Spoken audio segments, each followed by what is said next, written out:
There's a lot of talk about non-native species and the damaging effects they have on Michigan's ecosystem, but not all non-natives are harmful. Take honeybees, for example. They aren't originally from around here, but they play a critical role in our ecosystem. You know those apples and cherries you enjoy so much every year? That's a good apple. Well, you can thank the honeybees. They account for 80% of the pollination that help yield these fruits. We have probably 200 different crops that require some kind of a pollinator. This is where the honeybee probably is our main pollinator, primarily because they are there in the spring when we need them. As bees forage for nectar, pollen sticks to the fuzzy hairs that cover their entire body. Some of the pollen then rubs off on the next flower they visit, fertilizing it and resulting in fruit production. Flowers even have a few tricks to make sure honeybees take notice. And the petals are sort of the advertisement.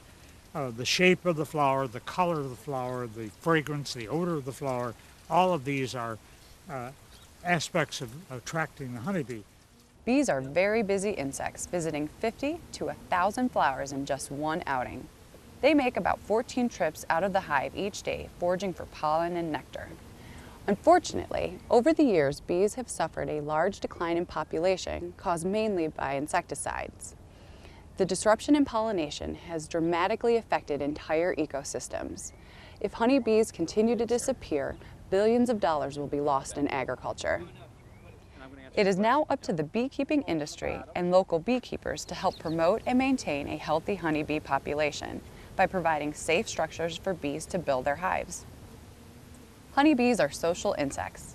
A single hive can have up to 80,000 bees working together in a highly structured order. There are 3 castes of bees within each hive. There is a queen, the worker, and the drone. Each one has a specific job that they must fulfill throughout their lifetime. These marvelous little creatures affect everything from plants to animals to even humans. They are so vital ecologically that if they were to disappear, entire ecosystems would eventually collapse. So it's important to allow honeybees to flourish and continue to do what they do best. By planting bee-friendly plants and flowers in our home gardens and refraining from using insecticides, we can do our part to help encourage the population growth of these fascinating insects. The inner workings of a functioning hive is pretty cool. To see the bees live in action, stop by the Heritage Park Nature Center. And if you've enjoyed this seedling on honeybees, be sure to check out swakstudios.com. Click the on-demand link and search Seedlings. I'm Jennifer Corman, and every seedling matters.